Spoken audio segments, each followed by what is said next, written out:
નમસ્કાર વિદ્યાર્થી મિત્રો, ઓનલાઈન ક્લાસીસમાં આપ સર્વનું હાર્દિક સ્વાગત છે। આજે આપણે સ્ટાન્ડર્ડ 8 યુનિટ 1 એની એક્ટિવિટી 1 જોવાના છીએ। પહેલા યુનિટનું નામ છે I will be that. I will be that એટલે હું તે બનીશ। તો ચાલો આપણે જોઈએ આપણને શું કહેવા માંગે છે। એક્ટિવિટી 1 એમાં આપણને એવું કહે છે રિસાઇટ આફ્ટર યોર ટીચર। અહીંયા તમને એક પોએમ આપેલી છે, એમાં કંઈક ને કંઈક બનવાની વાત કરેલી છે। ચાલો આપણે જોતા જઈએ। અહીંયા જુઓ, સરસ મજાનું એક ચિત્ર આપેલું છે। એક બાળક છે એ વૃક્ષની આગળ ઊભો છે પોતાના બંને હાથ ફેલાવીને। તો આપણે જોઈએ શું કહેવા માંગે છે। તો એમાં લખે છે કે આઈ ટોલ્ડ ધેમ, મેં તેઓને કહ્યું। When I grow up, grow up એટલે મોટું થવું, ગ્રો અપ એટલે મોટું થવું।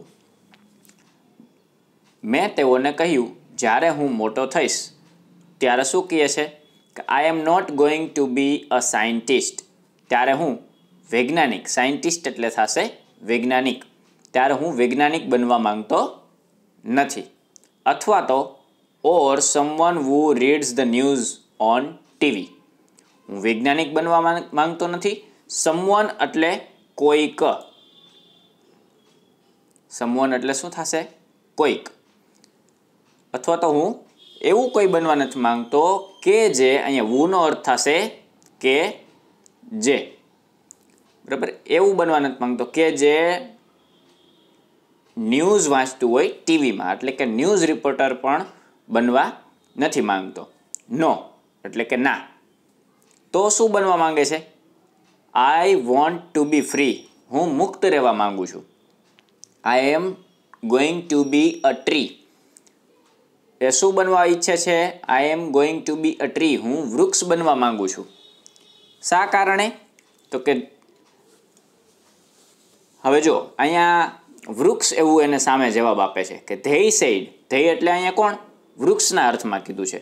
You can't, no you can't be that, ના તું તે બની શકે નહીં, ના તું તે બની શકે નહીં।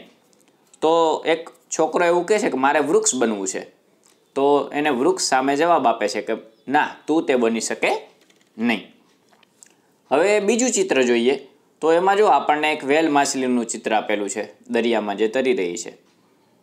અહીંયા પણ આવી જ કવિતા। તો આઈ ટોલ્ડ ધેમ, મેં તેઓને કહ્યું। વેન આઈ ગ્રો અપ, જ્યારે હું મોટો થઈશ।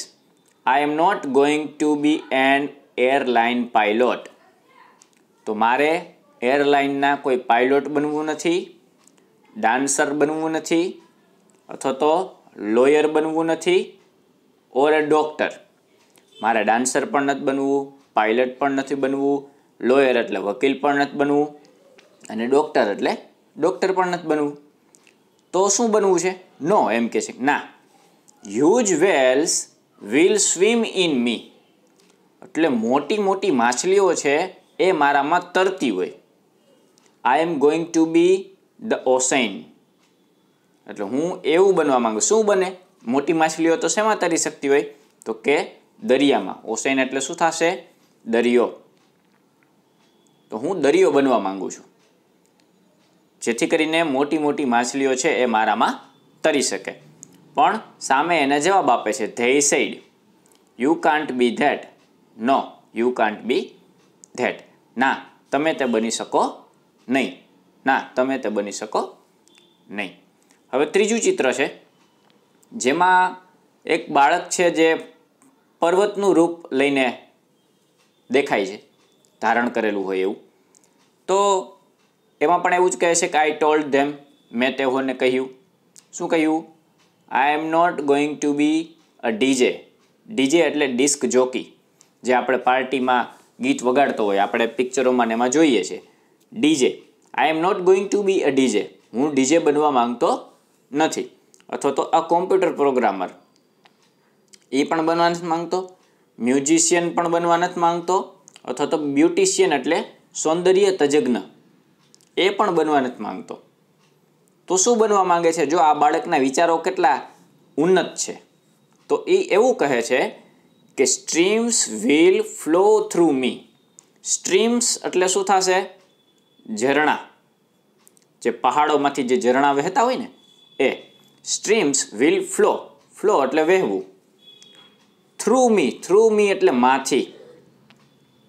મોટા મોટા ઝરણાઓ છે એ મારામાંથી વહેતા હોય એવું કંઈક બનવા માંગે છે. અથવા તો આઈ will B the home of eagles, અથવા તો હું કેવું બનવા માંગુ છું કે ઈગલનું ઘર હોય એવું. અને પછી કહે છે I will be full of valley and fountain. Fountain એટલે ફુવારા અને વેલી એટલે ખાડી. બરાબર. તો I am going to be a range of mountain. I am going to be a range of mountain. Range of mountain એટલે શું? તો કે પર્વતોની હારમાળા. એક પર્વત નહીં, રેન્જ એટલે હારમાળાના અર્થમાં થશે. તો હું પર્વતોની હારમાળા બનવા માંગુ છું. તો સામે એવો જવાબ આપે છે કે ધે સેડ, તેઓએ એવું કહ્યું, you can't be that, no you can't be that. ના, તું તે બની શકે નહીં. ના, તું તે બની શકે નહીં. હવે એ બાળક આઈ આસ્ક ધેમ એવું કહે છે, મેં તેઓને કહ્યું, just what do you think I am. તમે શું ધારો છો કે હું કોણ છું? તો સામે આ બધા જવાબ આપે છે, just a child, they sad. તું માત્ર એક બાળક છો. જ્યારે બાળકે એવું પૂછ્યું ને કે તમે મને શું ધારો છો, હું શું છું? તો આ બધા જ કુદરતી તત્વોએ સામે જવાબ આપ્યો કે જસ્ટ અ ચાઇલ્ડ, એટલે તું માત્ર એક બાળક છો. અને એવું કહે છે, and children always become at least one of the things we want them to be. પણ ઓલવેઝ એટલે હંમેશા, અને બીકમ એટલે થશે બનવું. ચિલ્ડ્રન એટલે બાળક. તો બાળક હંમેશા એ બની શકે છે એટલીસ્ટ, એટલે આ બધામાંથી કોઈ પણ એક, પર્વત છે, નદી છે, વૃક્ષ છે, આ બધામાંથી એક વસ્તુ, થિંગ્સ એટલે શું થશે? વસ્તુ. આ બધામાંથી કોઈ એવી વસ્તુ બની શકીએ. ક્યારે? વી વોન્ટ ધેમ ટુ બી, જ્યારે અમે જો એવું ઈચ્છતા હોય તો. એટલે અહીંયાથી આ કવિતાનો ભાવાર્થ આપણે એવો કરી શકીએ કે આપણે જો આપણા મનમાં કંઈ પણ બનવાનું નક્કી કરી લઈએ તો કોઈ પણ વસ્તુ અશક્ય નથી. બરાબર. અહીંયા તો આપણને કુદરતી તત્વના અર્થમાં આપણને જણાવવા માંગેલું છે કે તમે પર્વત બનવા માંગતા હોય તો તમે પર્વત પણ બની શકો છો. પણ તમે તમારા લાઈફમાં કંઈ પણ નક્કી કરો, દ્રઢ નિશ્ચય કરો, તો તમે ભલે એક બાળક હોય તેમ છતાં પણ તમે જે ધારેલું હોય એ બની શકો છો. આ કવિતાનો ભાવાર્થ કંઈક આવો હતો. હવે અહીંયા આપણને જુઓ, બી એક્ટિવિટી બી આપેલી છે, choose and tick write the correct option. હવે પહેલો પ્રશ્ન છે, જુઓ એમાં MCQ છે, what does the child want to B in first stanza. First stanza એટલે કે પહેલી કાવ્ય પંક્તિમાં આ બાળક છે શું બનવા માંગે છે? તો એમાં આપણને ખબર છે શું આવશે? A tree. બરાબર છે. પછી બીજું છે કે what should swim in the child. શું છે એ બાળકમાં તરતું હોય? તો આપણે હમણાં જ જોયું વેલ્સ. બરાબર. ખાલી જગ્યા હેઝ વેલી એન્ડ ફાઉન્ટેન. તો કોને વેલી અને ફાઉન્ટેન હોય? તો આપણને ખબર છે એમાં આવશે માઉન્ટેન. પછી ચોથું જોઈએ, ધ ચાઇલ્ડ વોન્ટ્સ ટુ બી ખાલી જગ્યા ઇન ધ થર્ડ સ્ટાન્જા. તો શું બનવા માંગતો હતો ત્રીજે સ્ટાન્જામાં? ડૉક્ટર હતો, બ્યુટિશિયન હતો? ના, આ બે નહીં આવે. તો શું આવશે? Mountain ranger. પછી પાંચમું છે, what can the following people do. Following people એટલે મ્યુઝિશિયન, DJ અને સાયન્ટિસ્ટ. આ ત્રણેય વ્યક્તિઓ શું કરે છે આપણા જીવનમાં? આપણે જોઈએ છીએ મ્યુઝિશિયન શું કરે છે? ડીજે શું કરે છે અને સાયન્ટિસ્ટ શું કરે છે. Discuss in a group. અત્યારે આપણે ગ્રુપમાં તો ચર્ચા નહીં કરી શકીએ, પણ તમારે તમારી રીતે વિચારવાનું છે કે એક મ્યુઝિશિયન શું કરે છે, એક ડીજે શું કરે છે અને એક વૈજ્ઞાનિક શું કરે છે. હવે છઠ્ઠું જોઈએ. છઠ્ઠામાં એવું કહે છે, talk to your group and tell them what you want to become when you grow up. તમારા ગ્રુપના તમારા મિત્રોને તમારે એવું કહેવાનું છે કે તમે જ્યારે મોટા થશો ત્યારે તમે શું બનવા માંગો છો. બરાબર છે, તમે પણ જે કંઈ પણ નક્કી કરેલું હોય એ. હવે સાતમું જોઈએ. એ સરસ મજાની એક્ટિવિટી છે. એ તમારે જો અહીંયા શું કહે છે, would you like to become one of the following things. One of the following એટલે નીચે આ 4 વસ્તુ આપેલી છે, એમાંથી તમે કોઈ પણ વસ્તુ બનવા માંગો છો. તો બનવા માંગો છો તો વાય, શા કારણે, શું કામ બનવા માંગો છો, અને કલેક્ટ ધેર આઈડિયાઝ. તો એનો આઈડિયા આપો. માની લ્યો કે તમે ચંદ્ર બનવા માંગો છો, ધ મૂન. તો શું કામ બનવા માંગો છો. અથવા તો ધ સન બનવા માંગો છો, સૂર્ય બનવા માંગો છો, ધ સ્ટાર, ધ સ્કાય. તો તમે શું કામ બનવા માંગો છો એ તમારે આઈડિયા તમારે આપવાના છે, શા કારણે. બરાબર છે. તો એક્ટિવિટી 1 અહીંયા પૂરી થાય છે. એક્ટિવિટી 2 જોઈએ. એક્ટિવિટી 2 છે એ સરસ મજાની છે. અત્યારે તમે ટીવીમાં તેનાલી રામન આ સિરિયલ જોતા હશો. આ સિરિયલનું આ પ્લે છે. પ્લે એટલે થશે, અહીંયા જો આપણને કહેલું છે, પ્લે એટલે નાટક. આપણે ગામડે જતા હોય તો આપણને ખબર છે કે નવરાત્રિ દરમિયાન ને એમાં ઘણા બધા આપણે નાટક જોતા હોય છે આપણા ગામડે. અથવા તો કોઈ મોટા શહેર હોય તો એમાં ટાઉન હોલમાં પણ ઘણા બધા નાટક છે એ ભજવાતા હોય છે. તો આ એક પ્રકારનું નાટક છે.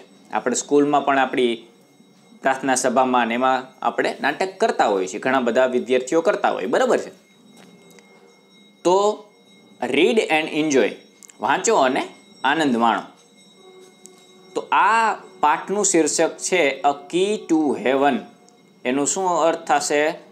અ કી ટુ હેવન એટલે સ્વર્ગની ચાવી. કી એટલે ચાવી અને હેવન એટલે સ્વર્ગ. તો હવે આપણને એવો પ્રશ્ન થાય કે ભાઈ સ્વર્ગની ચાવી, સ્વર્ગમાં મકાન છે કે શું છે એમ, સ્વર્ગ શું?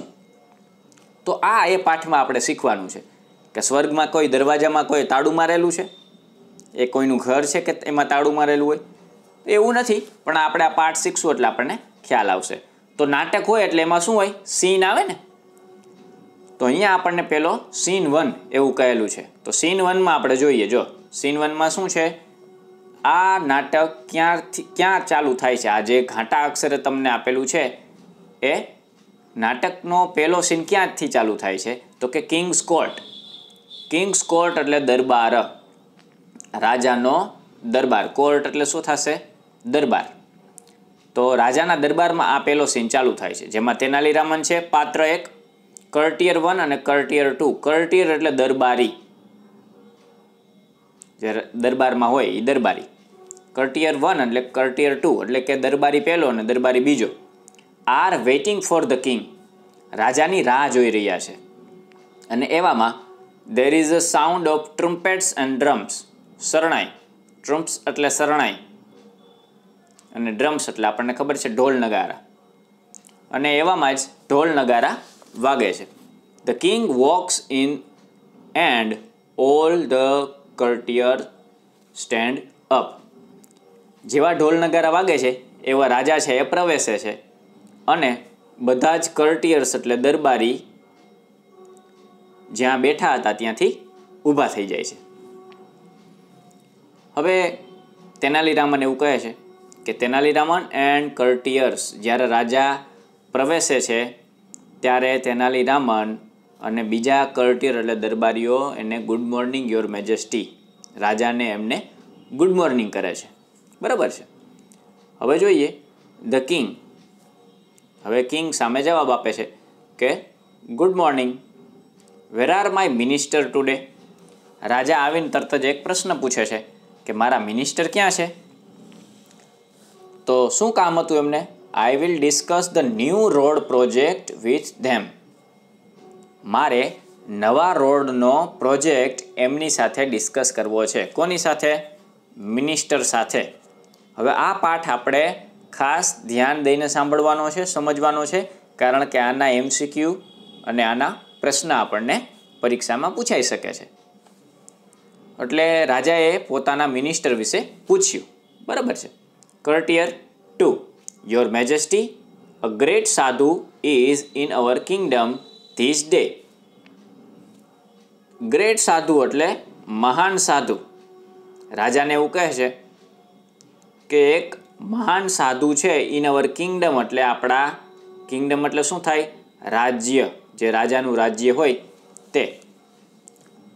તો એક મહાન સાધુ આપણા રાજ્યમાં અત્યારે આવેલા છે. The ministers are at that sadhus camp. અત્યારે મિનિસ્ટર છે એ સાધુના કેમ્પમાં, સાધુની ઝૂંપડી પાસે ગયા છે. બરાબર છે. ધ કિંગ, અ સાધુ. તો રાજાને તો આ કાંઈ ખબર નહોતી એટલે એવું પૂછે છે કે સાધુ, અ ગ્રેટ સાધુ, મહાન સાધુ. હુ ઇઝ ધીસ સાધુ? આ સાધુ કોણ છે? એટલે એમ કહે છે કે I don't know anything about him. હું તો તેના વિશે કાંઈ નથી જાણતો. હવે એ રામનને પૂછે છે. આપણને ખબર છે કે રામન છે એ બુદ્ધિશાળી વ્યક્તિ છે, એટલે એને પૂછે છે do you know something Raman? Raman, તને કાંઈ ખબર છે આમાં, આ સાધુ વિશે? તો રામન એવું કહે છે કે your majesty, I heard about this સાધુ. હર્ડ એટલે હિયરનું ભૂતકાળનું રૂપ છે. તો રામન એવું કહે છે કે હા, મેં આ સાધુ વિશે સાંભળેલું તો છે. હી કમ્સ ફ્રોમ ધ હિમાલયાસ. તે એવું કહે છે કે હિમાલયથી છેક અહીંયા આવેલા છે. અને he can produce coin, Holi ash and fruits from the air. હવે જો એ કેટલા ચમત્કારિક સાધુ છે. તો કે પ્રોડ્યુસ એટલે ઉત્પન્ન કરવું. એ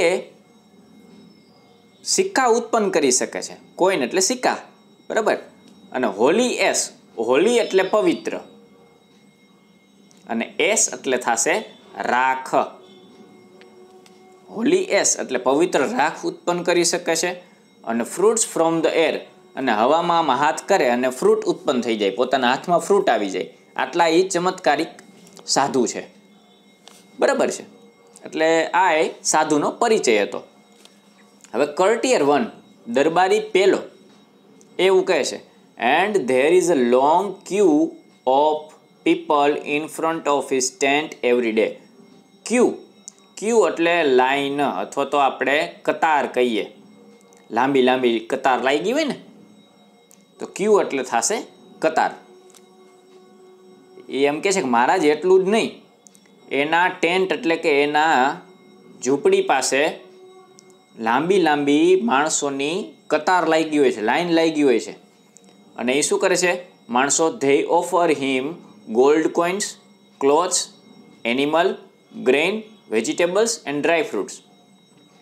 આ માણસો એ સાધુના આશીર્વાદ મેળવવા માટે સાધુને શું ઓફર એટલે એમને આપે છે. શું આપે છે? તો કે ગોલ્ડ કોઇન, સોનાના સિક્કા આપે, અથવા તો ક્લોથ્સ એટલે કપડાં આપે, એનિમલ એટલે પ્રાણીઓ આપે, ગ્રેઇન્સ એટલે અનાજ આપે, વેજીટેબલ્સ એટલે શાકભાજીઓ આપે, અને ડ્રાય ફ્રૂટ એટલે સૂકો મેવો આપે. આટલી બધી વસ્તુઓ એમને આપે છે. તો કર્ટિયર 2 પાછો વળી ઉમેરે છે he can cure any illness by puja. Cure એટલે સાજું કરી દેવું. તમને કાંઈ બીમારી હોય તો એની ઇલનેસ એટલે પાછું જો અહીંયા બીમારી, તમારી કોઈ પણ બીમારી, ઇલનેસ એટલે બીમારી, એ પૂજા દ્વારા તમારી બીમારીઓ સાજી કરી દે છે. પણ એની એક શરત છે, but you need to pay him a big sum for that. Sum એટલે અહીંયા રકમના અર્થમાં. પણ તમારે તમારી બીમારીઓ સાજી કરવી હોય, પૂજા કરાવડાવવી હોય, તો તમારે એ સાધુને મોટી રકમ આપવી પડે, તો તમને તમારી બીમારી સાજી કરી દે. હવે રાજાને આમાં કંઈક ઇન્ટરેસ્ટ પડ્યો, એટલે ધ કિંગ સેડ, ઇન્ટરેસ્ટિંગ, આ તો રસપ્રદ છે. ઇન્ટરેસ્ટિંગ એટલે રસપ્રદ. I want to know more about this sadhu. I want to નો એટલે મારે આ સાધુ વિશે વધારેમાં વધારે જાણવું છે. પણ અત્યારે એમ કહે છે but you can go now. પણ અત્યારે તમે જાઓ. I will discuss about this સાધુ વિથ રામન ઓનલી. અબાઉટ એટલે ના વિશે. તો કેના વિશે? સાધુ વિશે. એ દરબારીઓ હતા એને રાજા રજા આપી દે છે કે તમે અત્યારે જાઓ, હું માત્ર આ સાધુ વિશે તેનાલી સાથે ચર્ચા કરવા માંગુ છું. આપણને ખબર છે કે તેનાલી રામન છે એ હોશિયાર માણસ હતો, એટલે કિંગને પણ ખબર જ હોય કે આપણે આની ચર્ચા કોની સાથે કરવી જોઈએ? તેનાલી રામન સાથે. હવે અહીંયા જો કાઉન્સમાં આપે છે ધ કર્ટિયર લીવ્સ, તો દરબારીઓ જાય છે રાજ દરબાર છોડીને. હવે the king, Raman, vote do you think? Think એટલે વિચારવું. એ કે તું શું વિચારસ? ઇઝ હી અ રિયલ સાધુ? શું તે સાચો સાધુ હશે? ગુડ સાધુ never charge money for there service. અહીંયા સર્વિસ એટલે કામ. સાચો સાધુ હોય એ ક્યારેય પોતાના કામ કરવા માટે પૈસા નથી માંગતો. બરાબર છે? એટલે we need to keep watch on this સાધુ. એટલે રાજાના રાજ્યમાં કોઈ આવો વ્યક્તિ આવેલો હોય એટલે રાજાની ફરજ બને તપાસ કરવી. તો એ એમ કહે છે કીપ વોચ એટલે નજર રાખવી. એ કે આપણે આ સાધુ ઉપર નજર રાખવી પડશે. તો રામન શું કહે છે? Raman said yes your majesty. હા રાજા, તમારી વાત સાચી છે. I too feel something is wrong. અહીંયા ટુ ટી ડબલ ઓ ટુનો અર્થ થાય પણ.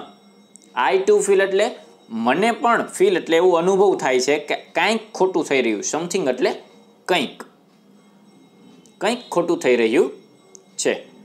The king, Raman, go to his camp and find out more about this સાધુ.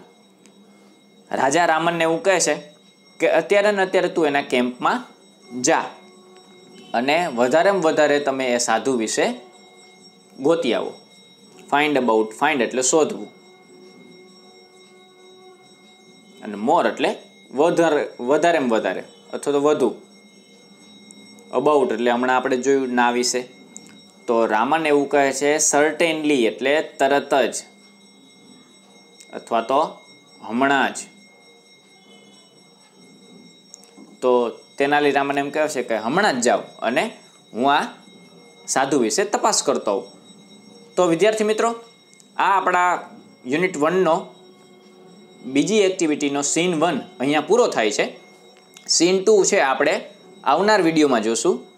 ત્યાં સુધી આપણે હોમવર્કમાં આ પહેલા પાઠના બધા જ સ્પેલિંગ આપણી પાકી બુકમાં લખવાના છે અને પાકા કરવાના છે. અને આ વિડીયો સીન 2નો વિડીયો આપણે ટૂંક જ સમયમાં જોશું. ત્યાં સુધી આવજો મિત્રો. Thank you very much.